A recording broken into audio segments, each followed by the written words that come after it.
in the event, and that'll be coming up here in a couple of weeks. So your questions, your thoughts are welcome throughout the course of the program here, as we'll be talking it over regarding Cardinal spring training and other fun and games throughout. Jay Bouwmeester, the latest on him, the Battlehawks, the phenomenon that is the Battlehawks.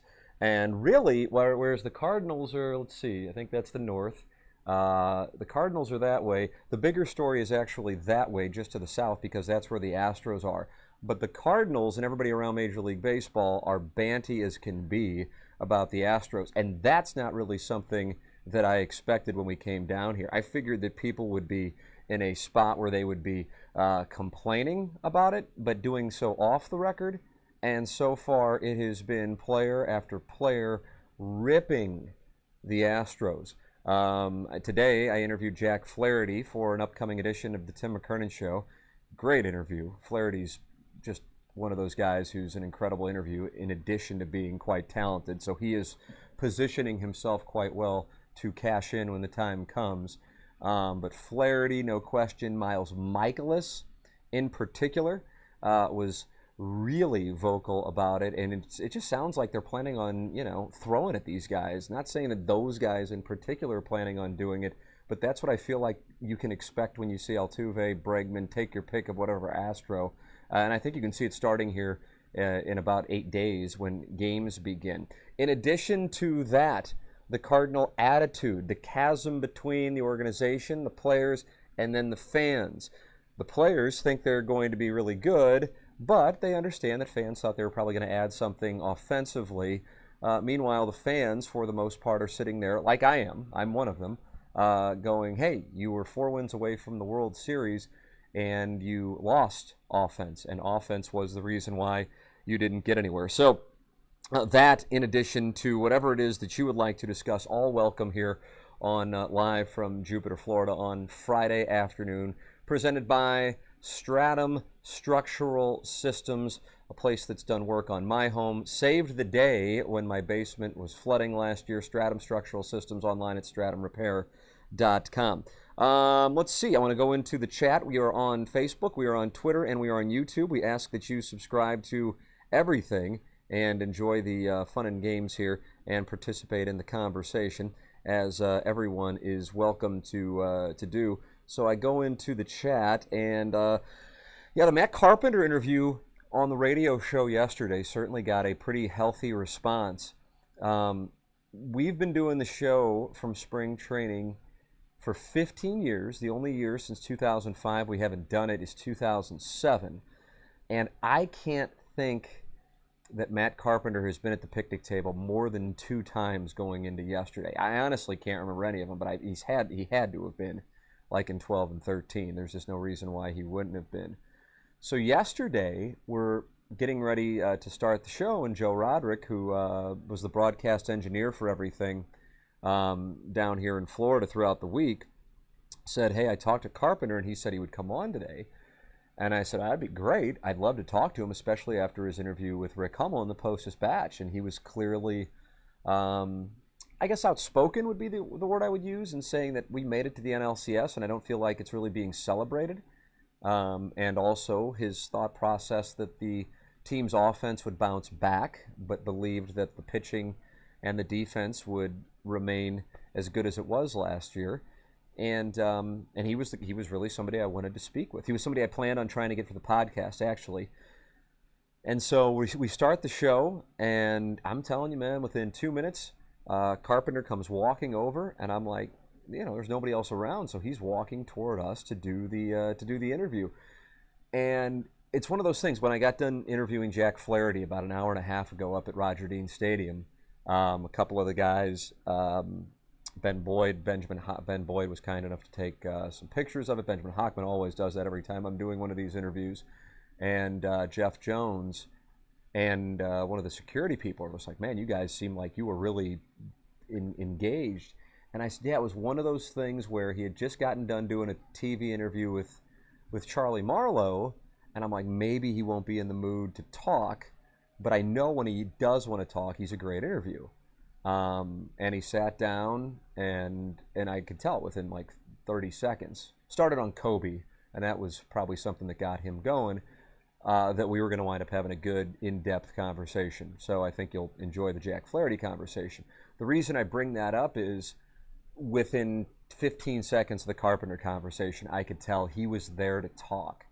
And when you have that, that's when I love doing this stuff, because you know that you're going to let the people listening, or in this case watching, hear something from somebody they're curious to hear from, that they probably have never heard, and then also get answers to questions that a lot of people want answers to. And in the case of Matt Carpenter, he's in a weird spot, because I think if they don't sign him to that extension last year, they're more aggressive this offseason. I think that. Maybe I'm wrong. And yet he's the one who has been in particular outspoken about it, and saying to Rick Hummel that we don't feel like, well, he, speaking for himself, didn't feel like the NLCS appearance was really celebrated, and then went out of his way to point out that the offense was going to be better. So that allowed us to elaborate. You know, the thing about television that I didn't like when doing it is that you're limited to these 15-second sound bites, and with print or digital, you can only, fit so much in there. You can't hear all the context, which is why I love long-form interviews and podcasting. And so to start with, I was able to play devil's advocate, and he knows I'm not sharpshooting him. It's it's just me and Doug and him. And I said, you expect the defense and the pitching to be as good as it was last year, so you expect a constant there, but then you're expecting guys, many of whom in that lineup are on the other side of 30, to experience a bounce back. And, playing devil's advocate, that's not necessarily something I can see as being likely. So how would you respond to that? And he said, I get it.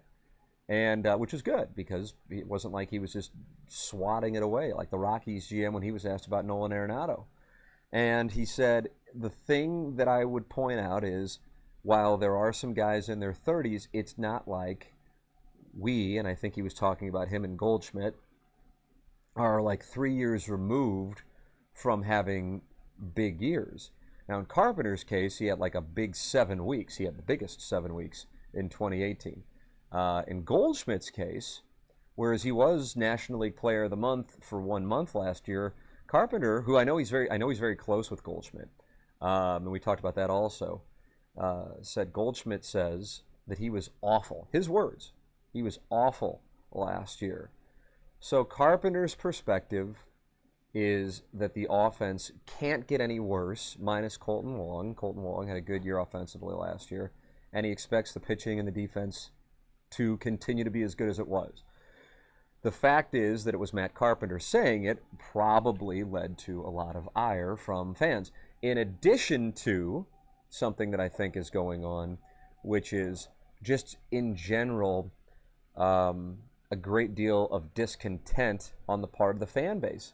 And Derek Gould, who is going to be a guest of ours throughout spring training, really looking forward to that, said, you got to be careful and not focusing on what you see on Twitter and then applying it to all of the fan base. But I think all of us would acknowledge that the fan base, this isn't just Twitter. A lot of people are either angry, and that may fall into two different branches: angry that they just didn't do anything, or angry because they feel like the organization just does not spend money. I disagree with that. I think the evidence is pretty clear that they spend it. I would say that the next follow-up is they haven't spent it really well lately. But then there's the other branch where I would fall, which is you have a team with an incredible pitching staff, not just starters, but potentially also in the bullpen. You have this great defense, base running drastically improved. You made it to the NLCS. Your one thing that was causing you problems last year, offense, and not just in the 4 games against an incredible pitching staff and the eventual world champions, but throughout the course of the season. You didn't tend to it. So what my theory on this has been, and I want to talk to John Mozeliak. Usually he's somebody I can count on talking to, but so far I haven't had a chance to talk to him in the offseason and haven't had a chance to talk to him down here yet. I'm expecting to, but I don't know. Maybe it's not going to happen. But my belief is they know they're kind of stuck, but they can't say they're stuck. And by stuck, I mean stuck with some contracts that they are just going to try and navigate around and hope that Elaine Thomas Dylan Carlson, Harrison Bader, Dexter Fowler, Tommy Edman can combine to be better than what you got out of Bader, Ozuna, Fowler last year. That, I think, is what the plan is, but they can't say it. That's what I think. That's what I think. I also thought something, it kind of flew under the radar, but Mike Claiborne and I had this conversation, just a phone conversation last week when I was back in St. Louis, and he said it on the radio, so I am comfortable sharing something that was just a private conversation, because he said it on the radio, and he said, I know that Mookie Betts was interested in coming to St. Louis. And some people have then said, well, why didn't they go after Mookie Betts? Fair question. I felt like, hey, listen, I'm interested in Nolan Arenado, don't get me wrong, but that opt-out clause is a real issue. Now, if they contend to that, that's a different thing. But Mookie Betts is a free agent after the season. And perhaps that would be what the Cardinals are thinking. Now, I know some people immediately hear that and go, oh, my God, you still buy into this stuff. And I'm not saying that is what's going to happen or not going to happen. What I'm saying is this is the first time in all of these off seasons, whether I liked a move, didn't like a move, where I am confused that they just sat there and essentially did, up until now, February 14th, done nothing to an offense where if I were filling out the lineup card, I have no idea who I would put in the middle of the lineup. None. And who I would be enthused about. And yet you're going to have this rotation and bullpen, for that matter, that is truly a National League Central contender, but the offense seems like it's heading into the season exposed. Now, maybe Dylan Carlson and Lane Thomas absolutely rake, but that is where the frustration from the fan base comes. What's a misnomer is that the organization doesn't spend money. The problem is they have spent money, they've just spent it questionably. Let's take a look into some more questions on the chat. I've got, you can watch on YouTube, you can watch on Twitter, on the fan page, and if you're not a member of the fan page, you can watch on the Tim McKernan Show on Facebook. So your questions, your comments, whatever, are welcome. And like I said, this isn't all Cardinals. I can't. I'm not programmed to only talk sports. So any asinine question in the chat, whereas you might think, oh, he's not going to touch that one, I actually do want to. I want to go into the creepy corners and talk about things other than just the Cardinals. Although, of course, since that's where we've been all week, that is certainly at the forefront. Two other things that I want to make sure that I talk about before pivoting off into whatever nitwittery we go with this program, which again is presented by Boyd Sleep. They have this new Nautica mattress that they're all excited about. And God, while I'm down here, I miss having a quality mattress because it's not my mattress. And it makes a difference, man. BoydSleep.com, a great sponsor here. I've already interviewed Jack Flaherty, as I said, and Tommy Edman for the podcast. My additional targets for these long-form interviews, Yadier Molina. I realized, who was I talking to today? Oh, Charlie. And he goes, well, I don't know about that. And I said, I know. But I don't know if I've ever had a chance to have like a long conversation with him. And if you get him at the right time, maybe like out a couple days and set it up, he'll give you an incredible interview. So I'm hoping to get that. John Mozeliak in a big way. I'm actually more excited about our conversation away from the microphones. Adam Wainwright, Paul Goldschmidt, and Bill DeWitt. Those would be my five. But any others that I haven't thought of, because you're already getting Flaherty, you already are getting Edman, and I would imagine of those five I listed, I would think that I can say with confidence that I'll get at least two of those. Maybe we'll get all five of them. But anybody else you want to hear from, feel free to suggest. Email me, tmckernan at InsideSTL.com, because on the chat I don't necessarily see anything. All right, let me scroll back here and go to some of the questions. Is it alarming? This is from Dominic. The Cardinals have spent less this offseason than any team in baseball, even including small market teams such as the Rays, Royals, Pirates, etc. Yeah, I would say yes. Now, what that does by me answering yes, this is like if I were being cross-examined, I would say yes, but I wouldn't get a chance to do that because the opposing counselor would freeze on the yes. But since this is not a cross-examination, I'm going to say yes, but the issue is they've spent so much over the last few years so poorly that they were in a spot where it would have been surprising if they would have spent a lot of money without moving money. That was something that I did expect to be the case this offseason, but I did think, and I think others did too, if I'm not mistaken, I remember having this conversation with Derek Gould, that one of Matt Carpenter and Dexter Fowler would not be in Jupiter with the Cardinals in February, and here they both are. The thing, and I've introduced this theory on the radio before, and I'll continue to do so. And again, I could be wrong. It could be wishful thinking. I still think that they may be up to something, and it's got nothing to do with my $10 bet with the Plowhawk or anything like that. I just think some of the behavior that's going on by John Mozeliak in particular just indicates that there might be something going on. But then at the same time, I don't know if that means then they would like offload a Dexter Fowler contract, and he would go to Colorado in exchange for Arenado. Listen, I'm not saying I know what's going on. Just in the back of my mind, I can't help but think something's going on. Mozeliak is just like intentionally avoiding one-on-one interviews with,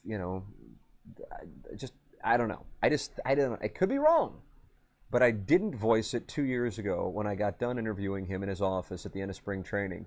And I'm like, based on what he just said, I think they're going to sign Greg Holland. And I kind of wish that I would have said it, because now nobody can know if I really thought that or not, because I didn't say it in advance. So I don't blame you for not necessarily believing me. But that's what I thought. And I'm just telling you. Now, it doesn't mean I think, that it is absolutely going to happen. I just think something's up. I don't know what. The behavioral patterns, it's all poker hand. The behavioral patterns don't match up to what they've done in the past. Something's up. I don't know what it means. I'm just saying something's up. But I don't think that they necessarily add on to that contract or add on to that payroll without one of those big dollars going elsewhere. It's kind of like what you saw with the Red Sox. Yeah, you can have Mookie Betts, but you're also going to take David Price. That's the deal. All right, what else do we have here? I got to get on and take a look at some of these other questions coming in, and whatever. Like I said, every topic is welcome. I'm talking about anything. We can talk primaries, caucuses, stag films. It's a free for all for my money. I'm enjoying talking with you here in my perch above number 17 at the champion course. What else do we have here? What impact does Tiger skipping the Honda Classic have on the tournament? So you can see the grandstands behind me here. Yeah, it's huge. There's no way to overstate its impact. It's big. And here's something. My wife and I, her birthday last night, shows just how just awful I am, really. On her birthday, we're talking about, because she's just trying to engage me because I'm such an asshole. And we're talking about the field for the Honda Classic, and she goes, "Hey, who's committed to playing?" As if she really cares, but God bless her for humoring me. And let me look it up. I said, I saw Koepka, because he lives close to here. Fowler lives close to here. Woodland plays it. Adam Long, St. Louisan, friend of the show, is going to play it. And he won last year, the American Express, beating Mickelson. And I think we'll have him on the podcast also, I should note. And I said, I doubt Tiger will play it, because but a lot of them are playing at Riviera this week, and then they go and play the WGC in Mexico, and then the week after Honda is Arnold Palmer's tournament, and then you have the Players. And so they're not going to play that many weeks in a row. And so they're in a rough spot here with this current schedule. Ever since the PGA moved up and they moved the Players into March, it's messed things up, and the one that's suffering the most is the one behind me. 2 years ago, the field was just ridiculous. It was like a major, and Tiger was making a move on Sunday, and so I'm trying to picture where it would be. I guess right over there is where the back nine is. Number 18 is right over there. But you could see him prowling on the back nine in contention. It was like, oh my God, this could actually happen. And Rory McIlroy played. Justin Thomas is not committed. And he won 2 years ago. Fowler won 3 years ago. Fowler has committed. Koepka's committed. But the schedule is what is messing with it. And Honda is, I believe, the biggest automotive sponsor on the tour. So at some point, they are going to dig in and say, hey, if you want us to keep spending this money, then you got to take care of the tournament that we are the title sponsors of. That's just going to happen. I know I'm getting into golf, but like I said, I'll get into whatever. It doesn't matter. Anything is. Let's see. When the hell? Good for you, man, child. This is showing that we will get into whatever. When the hell is Alexis Texas coming to the dark side on film? That is a wonderful question. I've noticed she's gotten into the podcasting game. I don't even know if she's still in the game. I just know she's in the podcasting game. Everybody's in the podcasting game. Let's see. Cletus. There's Cletus. Did play golf. You. Wow, into the wine early in the afternoon is Cletus. Did play golf. You. I assume that it was going to be did you play golf, but it wound up coming off as did play golf. You. I have hit balls. I would like to play.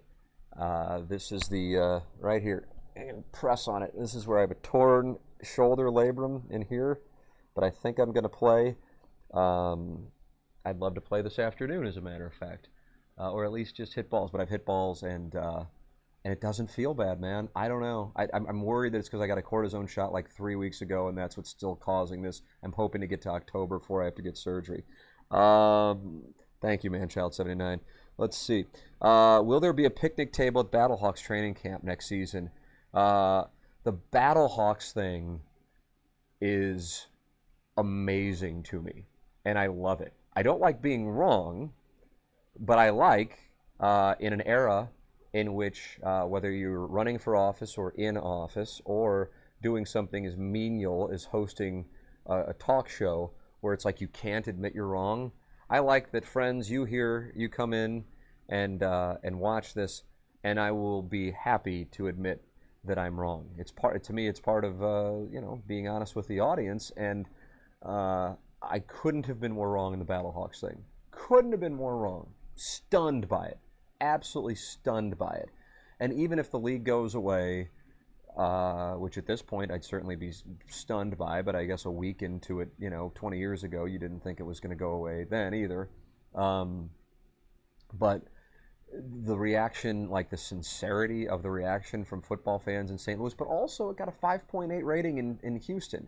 So we can't just act like this is, or not act like, but say this is a St. Louis phenomenon or a non-NFL city phenomenon. It's bigger than that, and I'm stunned by it. But you know what? As I said if I were back in St. Louis, and I would go to the game just because it's like an atmosphere thing. It's an energy thing. It's the same reason why I'll be at this number 17 behind me in 2 weeks, especially on Friday afternoon, especially if the weather's like this. I mean, it's got to be next to 16 at Waste Management. It's a scene, man.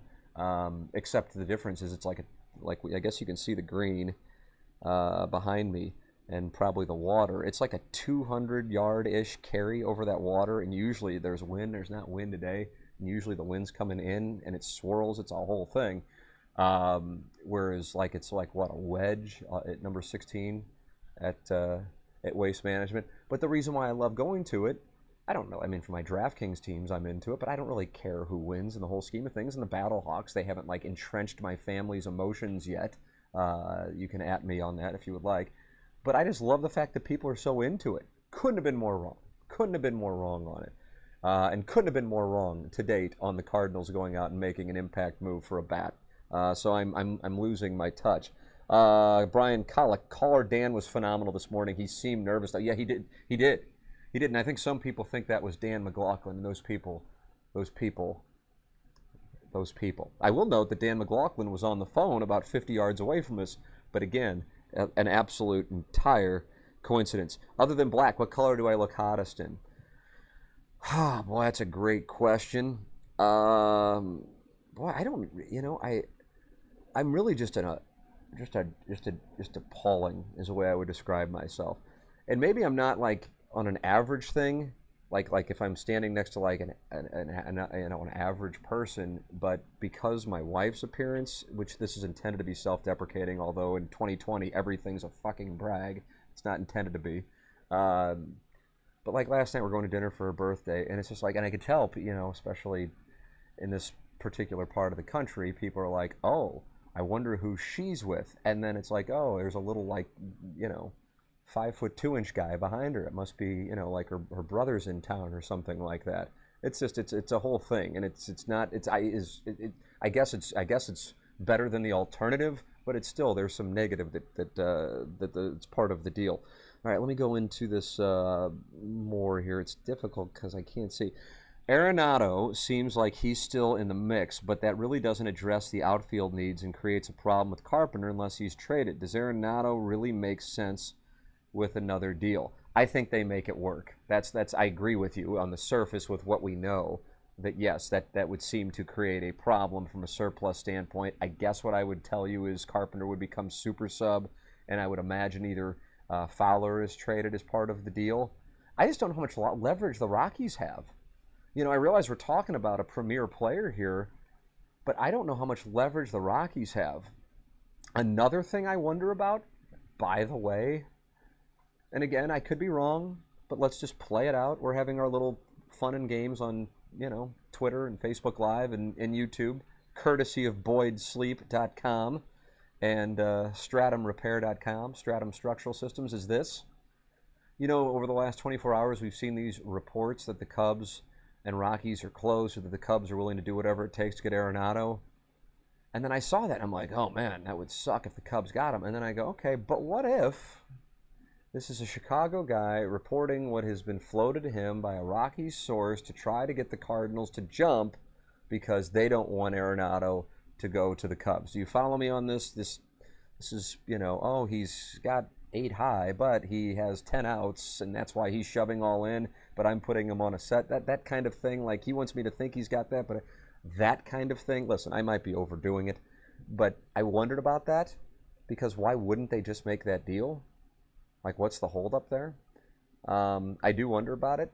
Arenado, I mean, it's just, the Cardinals are a landing spot for one of these guys, and now that Betts is off the table, and I don't even know if the Cardinals are really interested in him. I just know that Betts, per Mike Claiborne, was interested in coming to St. Louis, one of only 3 cities he was interested in coming to. It makes me wonder. So let me just put it that way.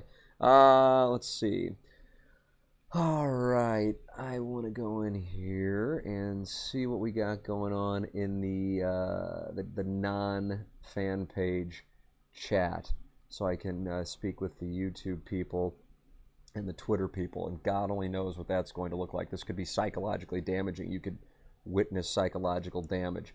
Oh, it's not working. All right, let's see. How do you think the Cardinals approach a long-term deal with Flaherty? They likely won't be able to get a team-friendly deal like with Carlos Martinez. Good question. Just so happens, about 2 hours ago, I asked him that question. Flaherty's so good. I'm not even talking about like as a pitcher, although obviously he's so good. But he is a guy, you know, today on the show we talked about baseball and its failure to market stars. He is a guy, unfortunately, especially if he winds up in LA or New York, who could wind up being the face of the game in a handful of years because he's incredibly talented. The ladies love his style, as I am told. In addition to, and that's not from him, by the way, and he's outspoken.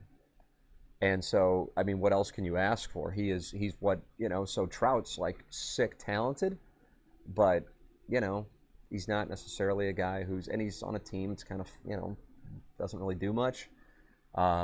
Flaherty, I could be off on this, but he's just like, yeah, I don't care. And he's a great interview. So he's engaging. So it's, I don't know.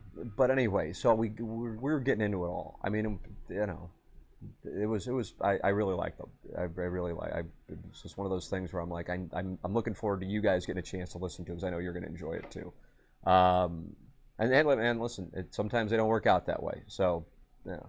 But with regards to whether or not he would just like sign a deal right now, I think he would, and he answers it kind of in a way where he answers, but, you know, I don't know if I kind of think he wants to get to a spot where he can be Garrett Cole, you know?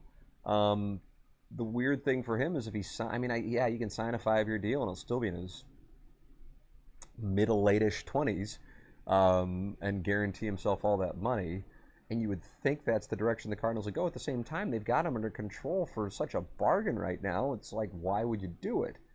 So he's just really aware of baseball's salary structure, which just drives him and a lot of other guys up the wall, except he will talk about it. And so now he is going to be in a position to, I don't want to say do something about it, but to push back on it. And I'm really anxious to see how he handles it, because he doesn't hesitate to tweet about it. And that's why I couldn't wait to ask him about the Astros things. I'm like, this guy's going to say whatever. And that's the best when you're in that spot. Let's see. Manchild79, big fan of Flaherty's shoe game. He's the real deal, man. He really is. I believe the Cardinals, this comes from Matt, are taking the position that Reyes and Helsley and probably Ponce and Gomber exceed expectations this spring, and they can move some starting pitching for a bat. Who would you think they would move if that's the case? I'll go back to Fowler and Carpenter. And I know people go, well, why would anybody want them? And the answer to that, it's a great question, but it's like you got to, in my opinion, I mean, maybe I'm reading too much into it, just like my Chris Bryant, Nolan Arenado floating rumor theory. And that is that in order to get the talented pitching, here's the deal. You don't just get the talented pitching with nothing. You also get a contract that we're trying to offload. So that's how you get it. You know, I point to the Mookie Betts deal. Yes, you get Mookie Betts, and you also get David Price. Got to take David Price if you want Mookie Betts. You can't get Mookie Betts without David Price. So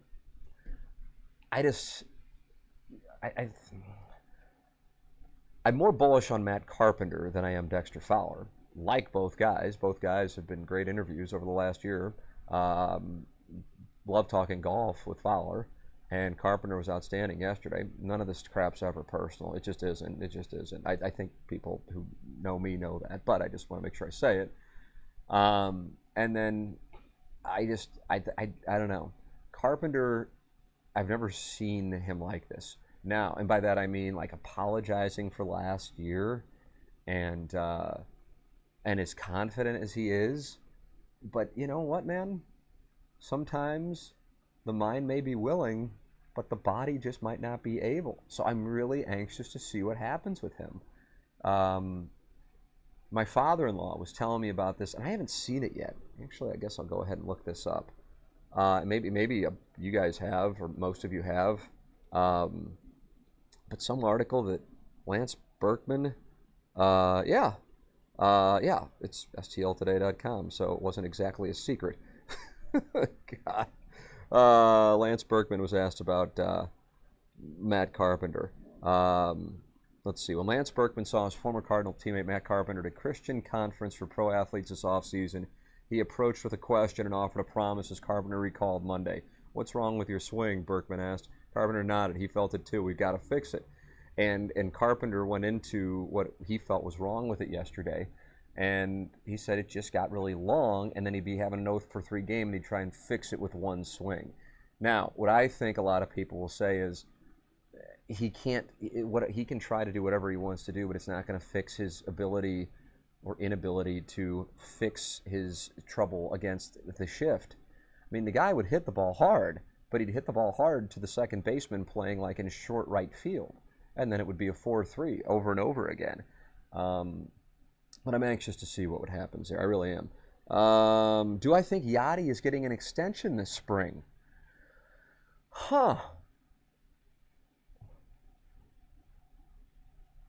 Yeah, I gotta bet.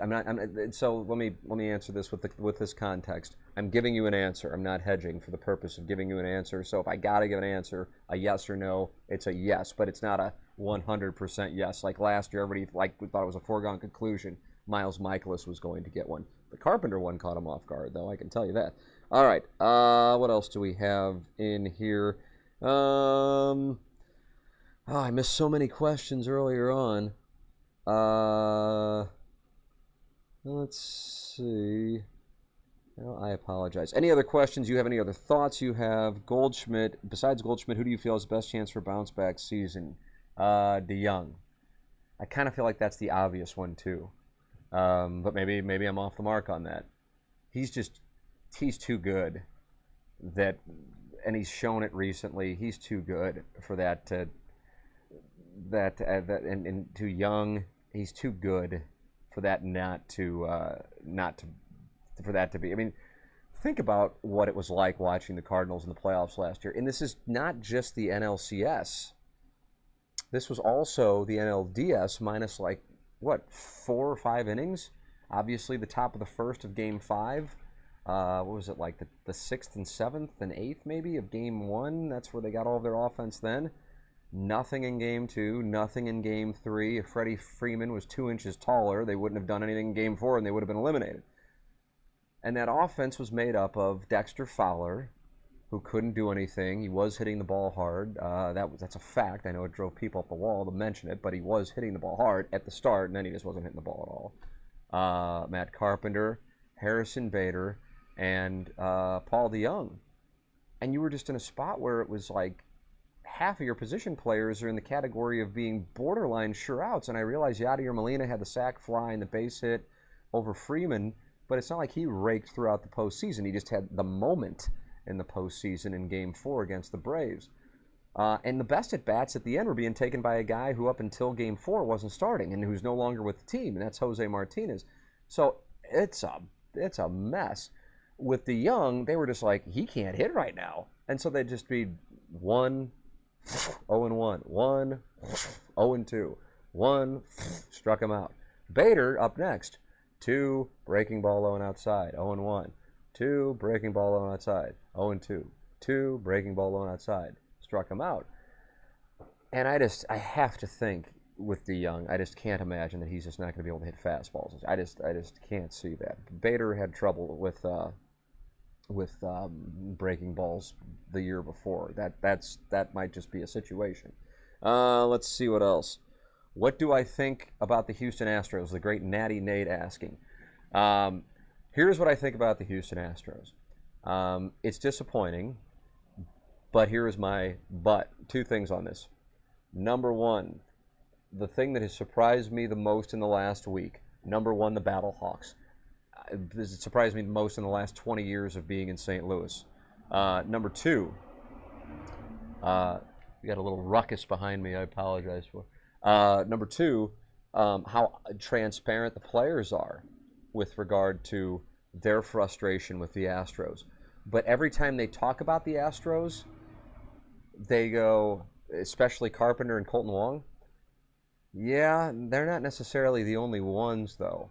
And so what Doug keeps introducing into the discussion, Doug Vaughn keeps saying is, I wonder if the Astros are going to get to a point where they're going to start talking about the other teams who do it as well.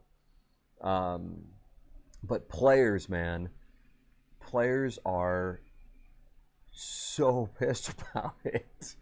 And I don't know. I came down here thinking that they would be kind of in a mode of, well, you know, we've been asked not to talk about it, so we're not going to say anything. And that has been the absolute opposite.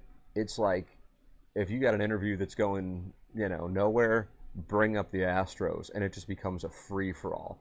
So that has been a big surprise. Not as big a surprise as the Battlehawks, but that has been a big surprise. Let's see. I want to go through maybe 1 more, 2 more. Carpenter acknowledging that his 2 worst seasons have come after signing a contract. That was what stood out to me in a very transparent interview. That's from Joe Edward. I agree. I was not aware of that, but I brought it up, just kind of wondering if it factored into him struggling last year, and he pointed out that he also struggled in 2014. Hey, there's Charlie Marlowe in the chat. Let's see. Yes, did I see final thought. Did I see Bellinger's interviews regarding the Astros situation went as far as to say Altuve stole an MVP from Judge? Yes, Banty. That's the way the Dodgers are going to take out their frustration on the Astros. I don't think the Astros players know what's coming. Based on the press conference yesterday, I surely don't. I mean, I don't know. I just assume the Cardinals are playing the Marlins unless otherwise notified. But they will play the Astros a good amount this spring, and they'll play the Nationals a good amount this spring, and they'll play the Mets a good amount this spring. And I'm anxious to see how many times the Astros players get thrown at. I think you're going to see it happening left and right this spring. All right, BoydSleep.com, the all-new Nautica mattress, and Stratum Structural Systems, the sponsors of our live from spring training show. Stratum Structural Systems, a client. I am a client, and when I had issues with my basement, oh my goodness, did they save the day. Stratum Structural Systems, they're online at stratumrepair.com. BoydSleep.com, make it possible. Thank you all for watching. We will continue to do these throughout. I'm perched up here above the 17 green at the Honda Classic. It's the champion course. Thank you for watching. Have a great weekend, and we will talk with you next week from Jupiter,